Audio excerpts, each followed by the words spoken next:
Olá, boa tarde, bem-vindos a mais um podcast aqui no Dica de hoje. Em mais um episódio da série O que o Daniel Nigri pensa sobre.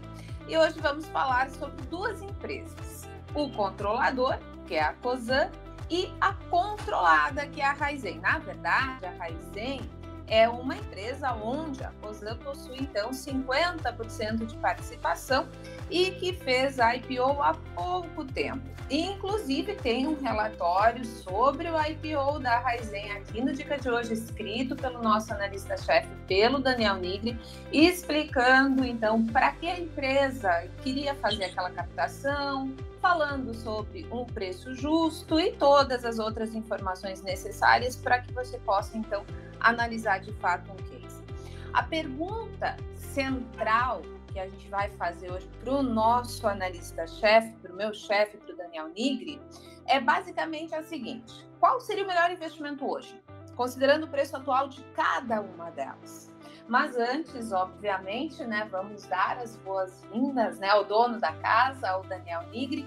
E antes que ele responda, eu vou fazer uma introdução de cada uma das empresas bem rapidinho, para caso você não conheça bem, essas empresas, você possa então ter um contexto e então compreender melhor o que o Daniel vai falar. Muito bem-vindo, chefe. Boa tarde. Bom, boa tarde. É um prazer estar aqui em mais um podcast. Acho que já está virando uma rotina e o pessoal está gostando muito, o feedback tem sido muito positivo. E é sempre um prazer estar aqui falando contigo sobre as empresas da Bolsa. E hoje é sempre aquele tema, O que a gente deve investir, controladora ou controlada?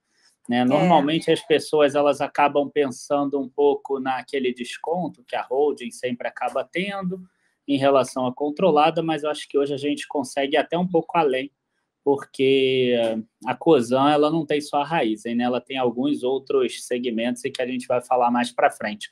Eu só queria aproveitar e fazer uma pequenininha correção, que é que a Raizen, hoje em dia, a Cosan ela tem 43,8% da Raizen depois do IPO. Ela tem 50% das ações ordinárias. Na verdade, agora ela fez o capital só das preferenciais. Mas eu vou deixar você passar os segmentos. Obrigada, exatamente. Eu tinha me esquecido desse pequeno detalhe. Realmente, depois do IPO mudou essa participação que antes era 50-50. O que continua igual, na verdade, é o poder decisório na joint venture com da Raizen, com a Cosan, e com a outra controladora, com a Shell, Enfim, então, começando a falar sobre a Cosan. A Cosan então, é uma empresa que gerencia muitos negócios. E a maior parte dos negócios que ela gerencia são bem rentáveis e que possui, sim, uma parcela grande de market share nos setores em que ela atua. Isso é muito importante. Afinal de contas, parte desses negócios está ligado a um setor cíclico. Então, tu ter bastante market share é muito importante para você conseguir volume suficiente, ainda mais quando considera-se que são produtos que não têm, em tese, muita margem agregada, ou no caso de alguns deles, não só um, a questão da distribuição, que sabe-se tem uma margem menor, Então, parte desses negócios que a Cosan tem projeção de aumento de rentabilidade. Um exemplo, acho que mais clássico, e até o Daniel vai falar sobre isso depois, é a Compass, Então, tem a Raizen Combustíveis, que tomou bastante mercado da Ipiranga, da UGPA3, e vem mantendo margens ao longo do tempo. Tem a questão açúcar-etanol, aqui tem algumas variáveis importantes, como a questão da Índia, como a questão do subsídio por lá. A gente comentou sobre isso, inclusive, em podcast. Caso você tenha interesse, você pode buscar aqui. Essa questão do mix açúcar e etanol, que as empresas gerenciam com base no que tem, de fato, maior rentabilidade naquele momento, Mas, ainda assim, é uma empresa que possui risco, e esses riscos, a maior parte deles, pelo menos, são riscos de variáveis externas sem controle, Então, tem que ter cautela e tem que ter devida margem de segurança, não acreditando que porque tu tem 1, 2, 3 safras excelentes, por exemplo, no caso da cana-de-açúcar, você vai ter safras excelentes para o resto da vida, Sobre a Rumo também entra a questão da logística, da infraestrutura, e aí entra a questão do agro também, né? Porque ela sim é muito dependente, né, do volume do agro, tem projeção de crescimento nos próximos anos, mais investimentos, inclusive divulgou novos investimentos nesse outro modelo que não é o de concessão, diretamente com o Estado. Caso você também não saiba sobre o que se trata, tem podcast aqui explicando o assunto também. Enfim, e aí aqui entra preço de açúcar, petróleo, gasolina, etanol, câmbio, enfim, é um conjunto de variáveis. Então, isso é importante que se diga sobre a Cosan. Ela é uma empresa que, quando tu vai analisar, tu precisa separar esses negócios. E não é só isso, porque ela entra também, por exemplo, uma joint venture que ela fez há pouquinho tempo sobre minério de ferro. Exatamente. Então, ela vai começar a produzir no Pará em 2025, se eu não me engano, uma capacidade de 10 milhões de toneladas de minério de ferro, alguma coisa assim. Então, ela está trabalhando não só nesse processo de mineração, nessa joint venture que ela fez, mas também numa infraestrutura para escoamento, ou seja, são muitos braços, né? E do outro lado, tu tem, então, a Raizen, que fez o IPO, que captou recursos, a intenção de captação desses recursos, e aí, de novo, muitos podcasts aqui falando sobre a questão dela, da Vibra, das outras empresas investindo nessa mudança de matriz, né? Então, no caso da Raizen, eu sei que talvez o certo não seja Raizen, seja como o Daniel fala, mas é o hábito, né? Então, ela captou recursos para construir novas plantas, para aumentar a capacidade, para crescer a produção de vendas, no caso dos biocombustíveis, né? Inclusive, esses dias a gente conversou sobre isso num dos grupos do... Não lembro se foi do curso ou de uma das carteiras recomendadas da casa, falando justamente sobre esse etanol de segunda geração e o preço que ela está conseguindo colocar no mercado, que é muito, muito, muito bom. E tem a questão, obviamente, de toda a energia renovável, no escopo maior, quando se trata de energia renovável, eficiência, produtividade, infraestrutura de armazenagem, que no caso dela é muito importante também. E um outro ponto, que o controlador, ele sempre deixou claro que ele queria ter todos os negócios com capital aberto, né? E a Raizen, ela é uma gigante em termos de faturamento, todo mundo sabe disso. Então, se eu não me engano, ela continua sendo a quarta maior, se eu estiver enganada, o Daniel me corrige, mas ela continua sendo a quarta maior em faturamento do Brasil. Então, ela perde, se eu não me engano, para Petrobras, para Vale e para JBS, né? E a segunda maior distribuidora de combustível do Brasil e a principal fabricante de etanol de cana-de-açúcar por aqui, além de ser a maior exportadora individual de açúcar de cana no mercado internacional. Só que aí tem um pequeno detalhe, né? Ela também precisa, ela até é dependente, né, de ter uma boa safra. E as notícias para a safra de cana-de-açúcar não são as melhores nesse momento. Porém, sim, ela teve alguns ganhos no sentido de uma ação que foi entrada num órgão internacional em relação aos subsídios na Índia por conta do açúcar, né? Enfim, são muitas notícias, a gente não vai dar conta de falar sobre tudo aqui, mas é só para contextualizar vocês, para que entendam o que é cada um dos negócios. Então, a controladora tem mais de um negócio e tem joint venture, tem outros braços, né? Ela consegue alcançar mais setores, embora, se você prestar bem atenção, a maior parte deles está, sim, ligado ao agronegócio e tem uma dependência muito grande do volume de uma determinada commodity. Então, isso é importante que se diga.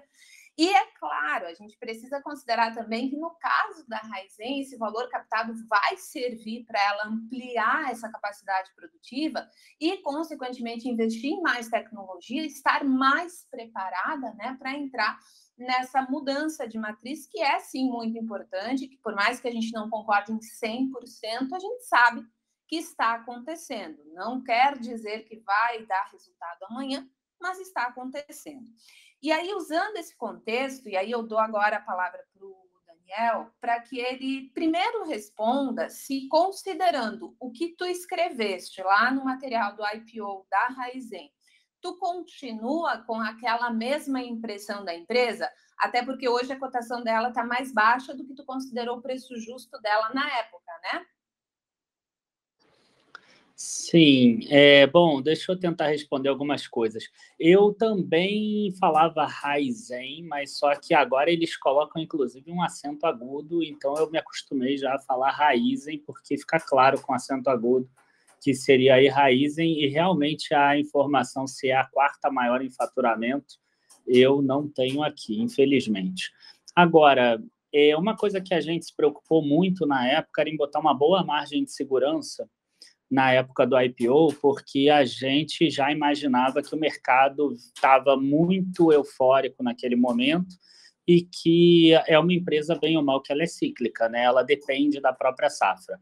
Inclusive, é uma empresa que ela tem a plantação dela de cana-de-açúcar, e uma coisa que é interessante é que ela pode escolher, né? Se ela vai fazer mais açúcar, se vai vender mais açúcar, ou se vai produzir mais etanol para ir fazer a distribuição, por exemplo, de combustíveis, por exemplo. Tá? E aí, o que a gente percebe? A gente percebe que, inclusive, o ano fiscal dela, no próprio estatuto, começa no dia 1º de abril. E aí a gente já sabe quando que é o início dessa safra do açúcar. E aí, pesquisando um pouco aqui sobre a safra, a moagem da safra aí de 2021, 2022, que se encerra em março do ano que vem, a gente já vê que foi impactado por um clima mais seco, e aí teve uma produtividade afetada nos canaviais, de acordo com o último release. Então, a gente já tinha essa informação lá na época do IPO, e a gente acabou fazendo um estudo já mais conservador. Então, por causa disso, eu posso dizer que sim, se mantém o preço-alvo, pelo menos por enquanto, né? No dia 11 de novembro, se eu não me engano, sai o resultado da empresa, e aí a gente vai ter uma ideia um pouco melhor. Outros pontos que fizeram a gente deixar um preço mais barato, né, do que na época o IPO, né? Então, quer dizer, a pessoa nem entraria no IPO porque estaria abaixo da faixa mínima indicativa, foi que o preço do açúcar já tinha subido muito e a gente toma muito cuidado com essa coisa em empresa cíclica, né, para a gente não pegar o topo do preço de qualquer que seja commodity, né? Pode ser aí celulose, enfim, minério, açúcar, petróleo. A gente sempre toma muito cuidado quando a gente vê que o produto que ela vende está no topo, porque a chance da margem estar grande é enorme. Enfim, seria mais ou menos isso com relação à Raizen, mas eu vou te dizer que eu prefiro a própria Cosan, então eu preferia depois a gente já vou passar a falar da Cosan, talvez. Uhum. Aí, no caso, tu te importa de dizer qual foi o preço-alvo que tu tinha colocado para ela na época do IPO? Então, foi esses R$ 7,10 como preço-alvo. Tá. O ideal é que a pessoa sempre deixe alguma margem de segurança. Hoje está em R$ 6,80, por exemplo. Então, eu, particularmente, não veria com bons olhos uma compra nesse momento para pegar 7,10. Seriam 4%, 5% no máximo. Eu não vejo com bons olhos. Assim, o mercado atual tem tanta boa oportunidade que eu não entendo como uma boa compra nesse momento a Raizen, não. Uhum.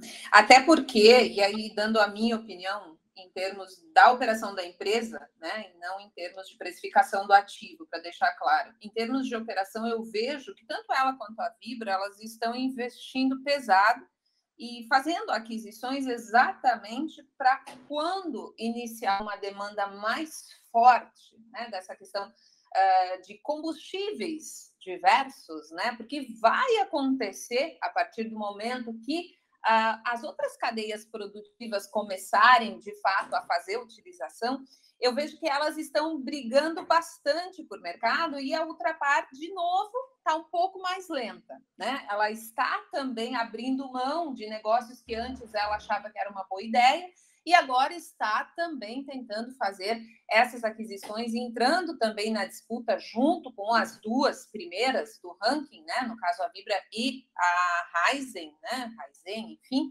exatamente nessa questão de mudança de matriz do etanol de segunda geração. E é claro que aqui a gente tem também outras empresas do agro, né? Como o São Martin, enfim, outras grandes empresas também. E aí entra em outros tipos também de biocombustíveis. Enfim, é um mercado gigantesco e que eu acredito que essas operações vão ter bastante investimento, muito capital vai ser alocado nessas aquisições e nas melhorias tecnológicas, e, afinal de contas, a gente sabe que tanto o grupo principal, a companhia, né, a Cosan, quanto essa, que é uma das empresas do grupo, elas estão investindo bastante em melhoria tecnológica. Então, não é só uma questão de você entender e melhorar, né, a questão da safra, é você também melhorar o seu processo de produção, é você ser mais eficiente, é você optar por uma compra de maquinário mais inteligente, é você optar, de fato, por uma inovação que, no futuro, vai te responder por um processo mais eficiente, consequentemente, uma rentabilidade maior, né? E no caso da Cosan, eu vejo muito ela pensando nisso, com base na Raizen, mas no restante dos negócios eu vejo ela muito aproveitando o cenário atual. Então, no caso, quando tu fala que a gente poderia olhar com um pouco mais de carinho para a Cosan, seria exatamente por conta de que a empresa como a Rumo, começando a falar por ela, aproveita muito o volume do agronegócio e, com isso, tem uma diluição grande dos custos fixos, até porque opera por contrato, take or pay, né? Ou a tua ideia está mais centrada mesmo na questão da Compass? O que tu acha que é, de fato, o negócio que mais vai rentabilizar para a companhia? Boa, ótima pergunta. Antes da gente responder, eu acho que é importante falar que uma das sinergias mais claras na Raizen agora, eu acredito que vai ser quando ela conseguir rentabilizar bem a Biosev, né, que é uma sinergia que ela fez recentemente, que sim, aí eu acho que ela tem um potencial, mas aí seria algo mais para um prazo um pouco maior, aí 2, 3 anos. Com relação à Cosan, eu gosto muito da Compass, tá? Inclusive, ano passado, a Compass tentou abrir capital. A gente chegou a fazer um relatório dizendo que ela entraria lá na Dica Prévia, que é a carteira de dividendos do Dica de hoje. Acabou que o IPO não saiu, e foi uma pena, porque eu já imaginava que ela iria fazer todos esses investimentos que ela tem feito. Na verdade, ela tinha 99% do capital, agora ela está com 91%, teve um aporte de um outro investidor. Só que, nesse período, ela investiu na Gaspetro, que já era esperado naquela época, e agora ela acabou de adquirir a Sulgás, aí do Rio Grande do Sul. Então, é uma empresa que antes era só a Comgás, que inclusive teve a renovação do contrato dela de concessão, e agora vai ter a Sulgás e mais a Gaspetro. Qual é a grande questão? Por que a Compass é tão importante nesse ecossistema da Cosan? Porque ela é a empresa que gera caixa. E isso é fundamental, por quê? Porque dá margem para a Cosan poder errar. Então, imagina, por exemplo, tá, para ficar mais claro para as pessoas que estão ouvindo, imagina que você tenha um gasto que seja igual ao teu salário, mais ou menos. Vai ser mais fácil você ter um salário constante, um salário fixo, ou você ter um salário que varia ao longo do tempo, que um mês pode ser o dobro, no outro mês pode ser a metade, aí no 3 meses seguidos a metade, no outro mês o dobro, por exemplo. Porque a Raizen, ela tem números muito bons em alguns trimestres, em outros já podem acabar faltando. A própria Rumo, em alguns momentos, ela vai transportar menos grãos. Mas a Compass não. A Compass é aquela empresa que vai gerar caixa sempre. Então, ela dá margem para a Cosan poder errar, poder até ser mais agressivo em algumas formas, e aí eu acho que muito do crescimento que ela tem tido, tomando participação de mercado da UGPA, né, da Ipiranga, está muito relacionada a essa geração de caixa da Compass. Então, eu sou um fã de carteirinha da Compass. No sentido de tomar mercado da Ultrapar, né, e de tentar melhorar, né, o market share, é um processo que eles vêm fazendo há algum tempo, né, pelo menos uns 2, 3 anos, né, enquanto a Ultrapar, e isso, na verdade, acontece, tá, gente? Às vezes as empresas acabam errando determinadas aquisições. Então, faz parte, nem toda aquisição vai dar certo. Às vezes, uma aquisição que você acha que vai rentabilizar bem não vai, você deixa de alocar capital em um determinado setor que está dentro teu vetor de negócios, mas aquele setor não performa bem devido a um cenário macroeconômico, e isso tem acontecido bastante nos últimos 3 anos, né? Então, no caso do etanol, de fato, tem algumas empresas que vão sair na frente, né? E a Raízen é uma delas. Então, num outro setor, quando a gente fala de combustíveis de maneira geral, a gente já tem um mercado muito mais bem definido, né? Em relação a etanol, a questão dos biodiesels, do próprio CBio, são mercados que ainda podem rentabilizar mais no futuro. Então, eu acredito muito que quando a gente observa um negócio, uma operação, a gente precisa prestar atenção no que o mercado vai consumir, e esse mercado que vai consumir são sempre as outras cadeias, as outras empresas, né, que estão pensando novas ideias, novas estratégias para fazer uso daquele produto e daquele serviço, né? Então, eu sempre, quando eu olho para um negócio, e a Raízen não é diferente, né? E a própria Rumo também não é diferente, é sempre pensando mais no que o mercado vai demandar no futuro. É claro que, como no caso, quando se há analista de mercado, no caso do Daniel, é muito importante que se perceba no curto prazo o que pode movimentar mais a cotação. E aí eu queria te perguntar o seguinte: tu acha que das duas, qual tem mais chance de fato apresentar um crescimento maior, considerando que, veja só, o último relatório da Conab aponta que, aí se tratando da cana-de-açúcar especificamente, né, a maior região produtora do país, que é a Sudeste, vai ter uma redução de cerca de 6,5%, 6,6% na área colhida, ou seja, vai ter um decréscimo de mais de 13% na produção. Isso, o último relatório, que nem é tão recente assim, é o relatório de agosto de 2021. Então, considerando isso, tu acha mesmo que o mercado vai olhar para qual das duas numa possível melhora do cenário macroeconômico, e se não tivermos, de fato, uma ruptura muito grande na safra? Então, essa questão da área, né, plantada e da área colhida, no caso, ficar menor, a gente acabou tocando um pouco no assunto no início desse podcast. Eu acredito que ainda vai ter alguma pressão sobre os preços da própria Raízen. Enfim, embora estejam baratos nesse momento, acho que tem algumas sinergias, não acho uma empresa ruim, até porque o preço dela impacta na própria Cosan. Tem um mercado todo de etanol que vai estar crescendo e que ela está ganhando participação de mercado, que é importante, mas que, por outro lado, tem uma margem muito baixa e que tem muito menos margem para erro, né? Enquanto distribuição isso, tem disso, né? Não adianta. Pois é, enquanto isso, a gente tem uma empresa igual a Compass, né, dentro da Cosan, que tem uma dívida líquida aqui de 3 bilhões e 200 milhões, e que nos primeiros 6 meses lucrou 700 milhões. Então, isso, imagina aí, sem Sulgás, sem Gaspetro, sem nada, já vai dar 1,4 bilhão por ano. Num mercado eufórico, no mercado normal, uma empresa como essa vai ter o quê? Preço sobre lucro de 15? São 21 bilhões nisso, menos dívida dá 18. Hoje a Cosan inteira está a 37. A Compass não vale a metade da Cosan, entendeu? Então, na minha visão, a gente tem uma Cosan mais descontada. Mas agora, qual o mercado quer que suba? O mercado quer que suba a Raízen, porque a Raízen no IPO teve muito burburinho. Se você for unicamente matemático, unicamente pensar no resultado em si, na minha visão, a Cosan tem muito mais possibilidade de crescer. Agora, o mercado não é matemático, o mercado ele é emocional, e na emoção, é claro que o mercado quer que a Raízen suba. Tu teria calculado alguma coisa assim, não, preço-alvo para a Cosan, o preço justo, no caso, para a Cosan? Nosso preço-alvo da Cosan hoje é R$ 28,00. Então, ele tem um upside muito maior do que o da Raízen, aí você tem 40%.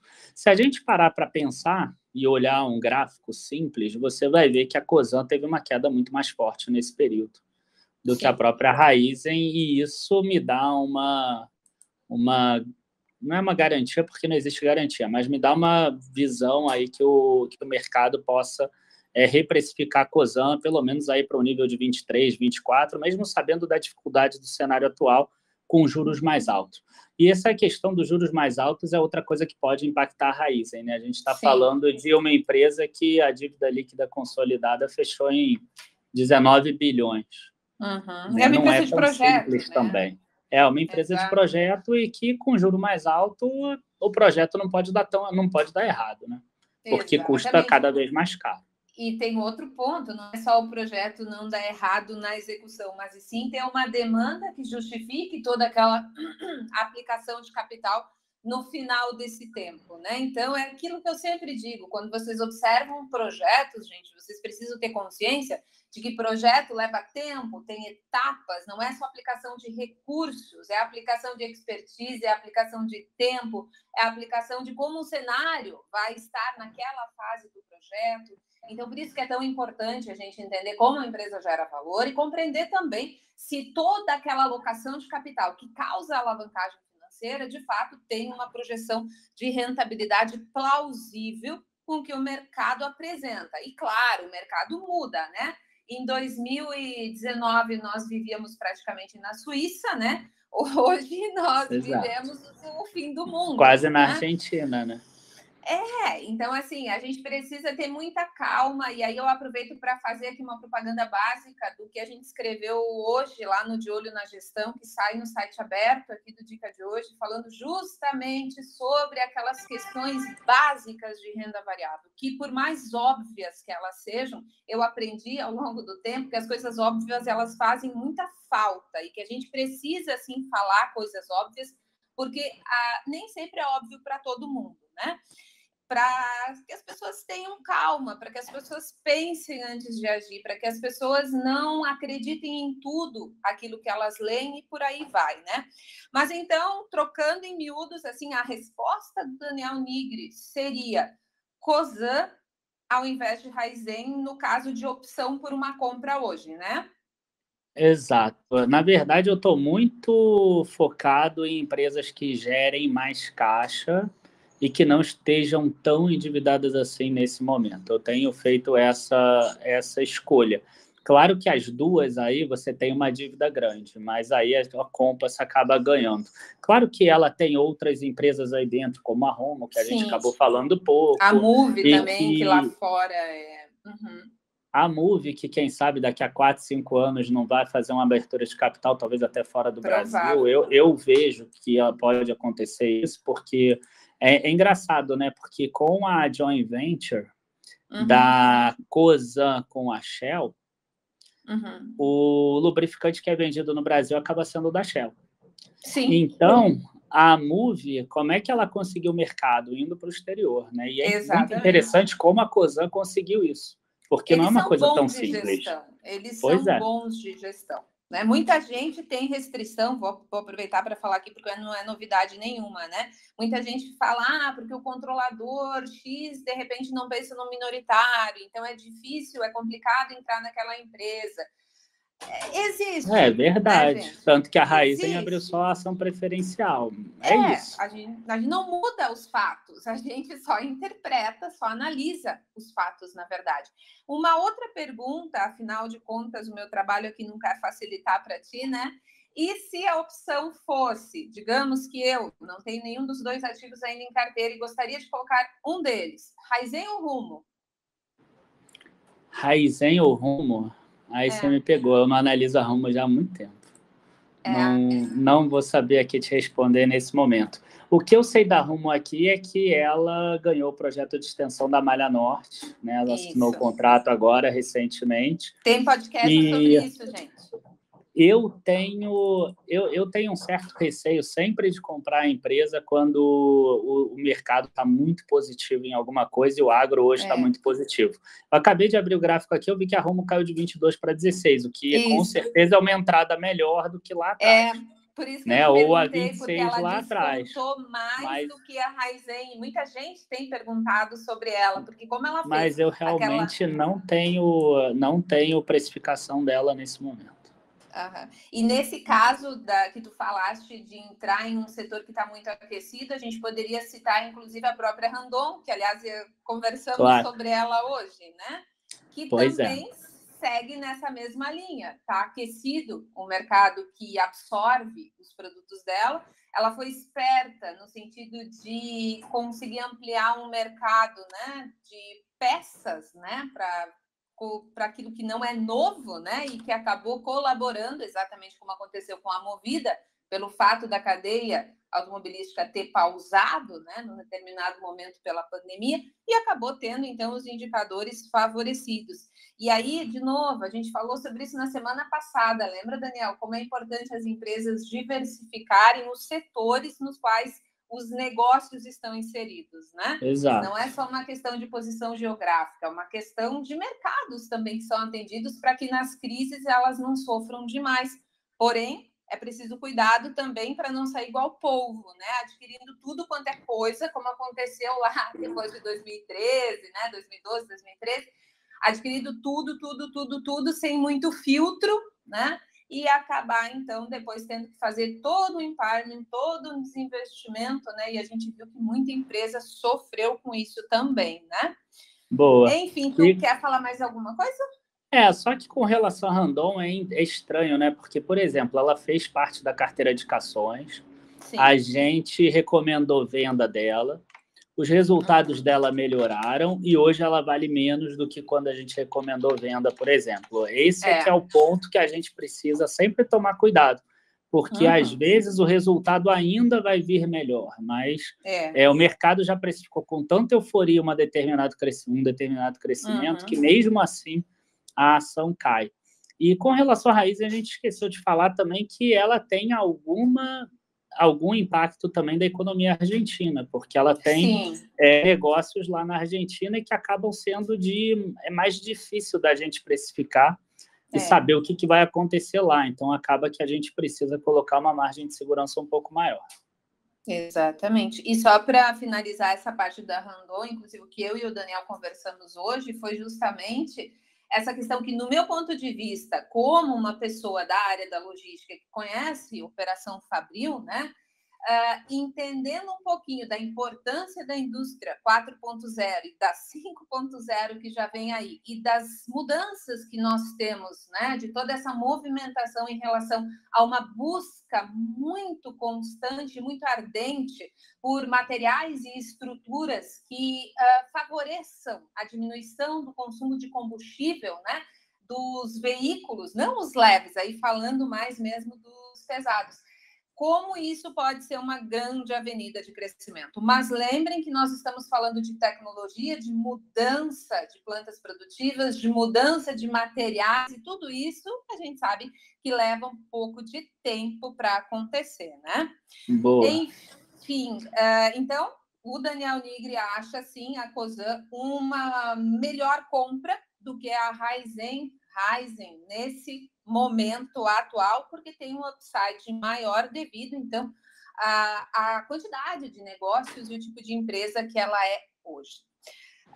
Quer se despedir do pessoal, chefe? Bom, queria agradecer aí a participação mais uma vez. Obrigado, é sempre um prazer estar aqui. E não deixem de ouvir os outros podcasts também que a gente já fez. Já falamos sobre a Ambev, sobre as incorporadoras e SLC, também vários outros, SLC, enfim, está recheado o nosso Spotify.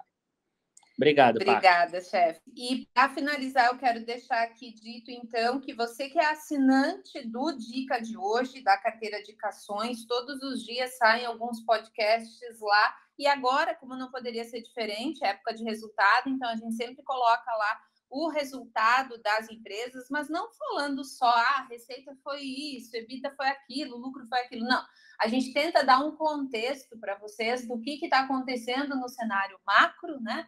E, obviamente, de como isso acaba influenciando os principais indicadores do negócio. Hoje eu nem vou lembrar sobre o que saiu, mas se eu não me engano foi Suzano, Fleury e a Transmissão Paulista. Exatamente. Então, na sexta-feira saíram... Paty. Você é que não percebe. Eu ouço, você é que não percebe. Então, saem alguns para que vocês possam, então, ter acesso a esses resultados e também a um contexto que faz muita falta, né? Porque não adianta dizer... como eu estava lendo o resultado dos Minas hoje, né? Então, tu compara com 2020, foi assim a melhor empresa do mundo. Tu compara com o segundo TRI de 2021, nossa, que empresa que foi bem complicada. Então, tu precisa ter contexto para entender, né? Enfim, eu espero que vocês tenham entendido, então, um pouco o contexto do que é a Cosan, do que é a Raizen, do que são os outros negócios da companhia. A gente pode marcar um outro dia para falar sobre a Rumo, que também é uma companhia de capital aberto. A gente pode falar sobre Randon. Se vocês quiserem, basta que vocês perguntem, que vocês solicitem, e a gente conversa sobre esses ativos também. Então, de novo, na opinião do chefe do Daniel Nigri, a Cosan seria uma compra mais adequada hoje. Muito obrigada pela companhia, um abraço, um ótimo dia, uma ótima semana e até a próxima. Tchau, tchau, pessoal.